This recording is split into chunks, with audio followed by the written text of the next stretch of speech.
What the hell is this? Nancy exclaimed indignantly when her husband took her aside and showed her Maria's file. How could you be so careless? When was this supposed to be done? I told you right away that I didn't like her. And what did I get in response? Ilya, why are you so nervous? Let him decide for himself. He's a big boy. We can't be wiping his snot until these gray hairs and telling him who to go to bed with. Those were your words, Alex. They were yours. So now what? The whole business is in jeopardy. What the hell do we need a daughter-in-law like that for? We have to cancel the wedding before we get to the registry office. It was going to be a huge scandal. Alex himself was also shocked by the publicized facts. The man could not imagine that the future daughter-in-law keeps such a skeleton in the closet. What to do now? He pondered to himself. The wedding is in full swing. So many guests called. Andryusha simply will not survive such a disgrace. How a loving father did not want to hurt his only son. For both he and Nancy, Barry was a real light in the window. They had waited so long for him that at one point they almost lost faith in the best. 10 years together, Nancy lamented, and still no children. Alex, what if I'm nothing at all? What if I can never be a mother? The man clearly remembered all such conversations, which happened regularly in their family. The clock was ticking, and the older Nancy got, the more she was plagued by vague doubts about motherhood. The woman did nothing but run to doctors, but no one could say anything concrete. Evelina's infertility was not confirmed, which meant only one thing: it remains to believe and wait. And then finally, a miracle happened. How happy she was at that moment. A woman who had devoted her entire youth to her career had easily left her design job for 10 years. All this time she devoted to her beloved son. Alex couldn't be happy either. Hair. He proudly told all his friends and acquaintances. There will be someone to pass on the jewelry business to. His parents loved Barry and did everything to make him happy. The best school, tutors, expensive gifts, lavish birthdays. He knew no denial or want. But when Barry grew up, he told his father he didn't want to continue in the business. Dad, it's just not my thing, the young man reasoned. I'd like to start my own business instead of doing what you do. I think that would be the right thing to do. The man could not refuse his only son and granted his whim. In the last grades of school, the young man became seriously interested in music. When he received his diploma, he expressed a desire to open his own production center. Without a second's hesitation, Alex immediately allocated the money. Thank you, Dad, thanked the man Barry. I'm very glad you heard me and granted my wish. He's the one who got it in me, Nancy said without embarrassment. He's as creative as Mom. Well done, son. To the surprise of Alex, who was sure that Barry would not be able to handle such a complicated business, the young man's business was booming. They lived in a small town, where it was not so easy to realize young musicians. And what to speak about the organization of concerts and advertising, if even a recording studio was problematic to find. Barry felt the benefit and successfully used his opportunities. All the same, the startup capital, the most important thing that could only be a budding businessman. At first, the firm of a young man occupied a small office in one of the city's business centers, and a few years later turned into a full-fledged company. Barry worked not only in his hometown, but also in the capital. Young musicians and bands willingly cooperated with him. The young man was proud of himself. His parents were happy that he had found himself. It's time to think about family and children, hinted Barry's father when he bought his first apartment. But the young man's mind was running wild. He didn't want to get married. He didn't see the point. Dad, it's a completely different time. He made excuses every time Alex brought it up. Why do I need to tie myself to something? I'm still young. I'll have time to enjoy the delights of family life. That's how Barry reasoned until he fell in love seriously and forever. His parents were sure that their son would find a companion from the same circle as himself. But their expectations were not justified. To meet Barry's mom and dad, Barry brought his employee, who had been working at his firm for a week. Some kind of hillbilly? Nancy muttered to herself as she finished setting the table. Where did he find her? Be quiet, hissed back Alex, who, as always, was helping his wife in the kitchen. They can come in here at any moment. Keep yourself in control. The woman had no choice but to shut up. But after Barry had seen Maria off and returned home, she began to ask her son about the girl. How did you meet her? Where is she from? How old is she? Maria studies or works? The mother inquired, but Barry didn't know what to say. The young man himself did not understand what he found in the cleaner, whom he had hired from the street only a few months ago. If you have no experience in this field and no education, why did you even apply for the job? The young man asked in surprise when Maria stepped into his office. Barry was amazed that she even came to him for an interview. Well, what kind of work as a DJ can talk about if she has never held a microphone in her life? But Maria was persistent. For half an hour, she tried her best to convince Barry that she could do the job. I have impeccable ear for music, she said. I'm also a music school graduate, so you're not quite right about education. Barry replied, sighing, wanting to end the dialogue with the annoying interlocutor as quickly as possible.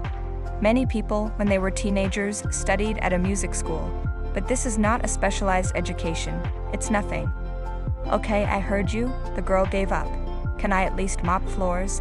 I saw that you still need cleaners. She was in desperate need of that job. She hoped that in time the young boss would see potential in her. How she wanted to be close to music. Maria had dreamed of a singing career since childhood, but her fate turned out quite differently because of the need she had to work anywhere, which did not allow her to realize her potential, and the fact that she chose to keep silent could have ruined her life once and for all, but she never regretted it. That's what every person in her position should have done. But she was the only one with the courage to do it, and now she has to pay for it for the rest of her life. But that's not fair. When Nancy learned that her son's daughter-in-law was a washerwoman, she was furious. That day she decided to stop by his workplace unannounced just to find out more about the girl. The woman was sure that it would be impossible to conceal his girlfriend from the stares of her subordinates. And she was right. In the office, everyone was talking about Maria, talking about her in the most unpleasant words. Oh, there you are? What people? The woman splashed her hands when she saw Maria coming out of the bathroom. She was wearing work clothes and gloves. Nancy didn't even have to guess what she was doing here. You've got the boss wrapped around your finger and you're happy about it, she hissed angrily. What does he see in you? The scandal between mother and son began before Nancy had even crossed the threshold of his office.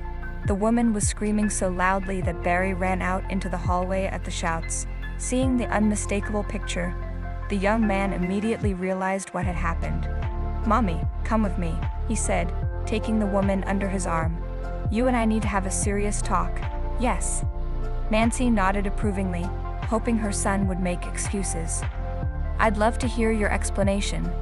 But instead, Barry politely asked his mother to stay out of his private life, which made her even more furious. How dare you talk to me like that? She exclaimed indignantly. Don't forget that everything you have is because of your father and me. If you didn't have us, there's no telling what you'd be, you little brat. Nancy was so angry that she was completely out of control. She did not hesitate to insult her favorite son, and did not even think about the consequences of her words. Half an hour later, when the woman had calmed down a little and come to her senses, Barry pointed to the door. I'm not going to listen to any more of your baseless accusations, he said sternly. Please keep your eloquence to yourself. When Nancy arrived home, she immediately lashed out at her husband. Alex, you have no idea, she shouted indignantly. Our son drags some rabble into the house and we sit idly by. This will not do. But not in our house, Alex replied. If you remember, he has his own house, and your scandals won't get you anywhere. Leave him alone. He's a big boy and let him decide how he wants to live his life. Leave him alone? Nancy continued to harass her husband. No way. I want you to call the head of security immediately. Have him run this fool through all the databases. She's a rogue. I'm sure she's got a lot of skeletons in her closet. And when Barry finds out about them and realizes what his fiancé is, he's gonna dump her. I guarantee it. I won't call anyone. All right, Nancy, that's enough. Stop arguing and go back to your room. I've got work to do. His words were hard and uncompromising. Nancy had no choice but to close the door to his office and retire to her room. The man, too, was not delighted with what he had heard, but to the last he didn't want to get involved in the whole affair. After all, no one told me who I should marry, he pondered to himself. And what was his impulse to find out a little more about his daughter-in-law before the wedding than she had told him? Did he want to reassure himself? He himself did not understand, but what the head of security told him had shocked the man. Nancy was right, he thought to himself at that moment.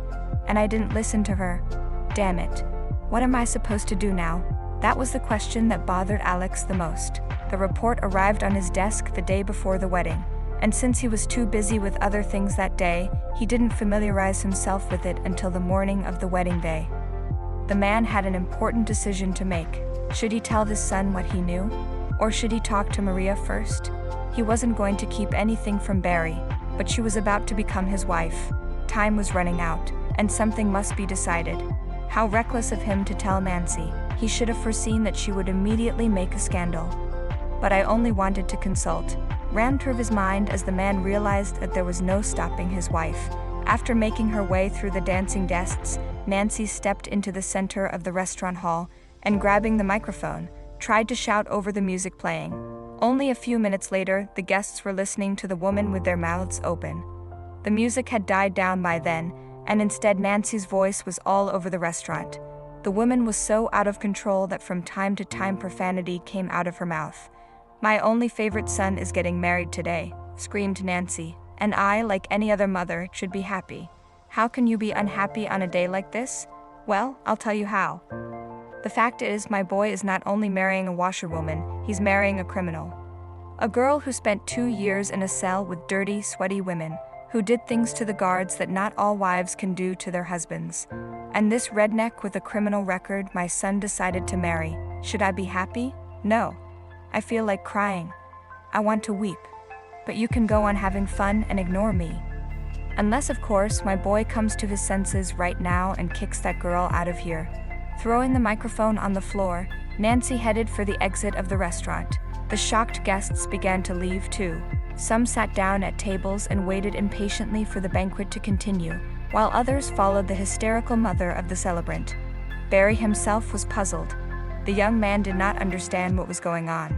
He froze on the spot, and standing like a stumbling block, looked at his fiancée, whose eyes were streaming tears. "I'm sorry, Barry," Maria whispered a few minutes later. "I'm sorry, I should have told you, but I couldn't. I'm sorry." "So it's true?" asked the young man, who could not believe what he had heard. "Look me in the eyes and tell me, is it true?" He put his 2 hands on the girl's head and she nodded without saying a word. At that moment Maria expected everything, that Barry would slap her, turn around, walk away, yell, but not what followed immediately after her confession. After giving Maria a chance to calm down, the young man asked her to explain herself. She didn't even realize what he meant at first. "I was very afraid of losing you," she whispered. "That's why I didn't tell you anything. I couldn't tell you. Forgive me if you can." "I didn't mean it," Barry answered. "Tell me what happened. If you couldn't before, that's fine, so be it. Tell me now." When Maria heard his words, she was stunned. Is he really interested? Why he still hasn't left, but is standing here asking for some kind of explanation? The questions she was asking herself kept Maria's mind on her own. She didn't understand why Barry was acting like this. He should have made a scene, turned around and left. But he didn't. Why? Maria didn't understand. She didn't believe so strongly in his love, which could overcome absolutely anything. No obstacles could stand in the way of the feelings Barry had for her. He loved her and was ready to accept any, even the most terrible truth. Listening to Maria, Barry could barely hold back his tears. He did not doubt for a second that his beloved was an honest person with a huge good heart. But after hearing about what she had been through, Barry felt for Marie and loved her even more. "You must tell everyone about this," he said. "And you have to do it right now. People need to know." "But why, Barry?" asked Maria, who was greatly surprised at the young man's suggestion. "What will it change? They'll still treat me as a second-class citizen. I should have told you everything at once. It would have avoided everything that has happened." "No, Maria." Barry continued to argue with his fiancée. "You're wrong. If you tell them what really happened, I'm sure they'll change their attitude toward you. I respect you even more after everything I've learned today, and they need to know. If you won't tell them, I'll do it myself." Barry continued to insist, and he wasn't about to back down. He didn't understand why Maria should be ashamed of something she should be proud of. Not every person is capable of such a serious and desperate act. The fact that she had been condemned was unjust, and people need to know that. Maria was replaying in her head the fateful day when she found herself behind bars. Yes, any other person would have walked right by and not gotten involved. But she couldn't. Her conscience wouldn't let her. And how could she do otherwise? At the time, Maria was working as a consultant in a store. There were no alternatives. The girl was not hired anywhere, and she managed to get this job with great difficulty. She usually left early and came back very late. But that day she didn't feel well, so she took a leave of absence. If she had only known that she would never return home, but would end up in a prison cell. But the girl could not even guess that she would find herself in such a tragic situation. The events developed very quickly. Hearing the cries of a little girl from afar, Maria immediately rushed to her aid. Passers-by were walking by, and as if they didn't notice how a poor weak child was forced to fight one-on-one with a grown man. "What do you think you're doing?" shouted Maria when the scuffle was only a few meters away. "Let the child go immediately. I'll call the police." The girl hoped that her words would sober up the criminal and he would immediately leave the child alone. But the man didn't care. He desperately needed money. Even 100 or 200 rubles at that moment would have saved his situation. 10-year-old Madi was coming home from school alone. Her parents were always at work and simply could not physically keep track of their daughter. When she approached the house, she had to call them back, and then dial her mother's number again when she got up to the apartment. Such arrangements were made in the family so that the mother could make sure that her daughter had reached home and that she was all right. The notorious cell phone, for which in a pawn shop would have been given no more than a couple of thousand, and the man stole it.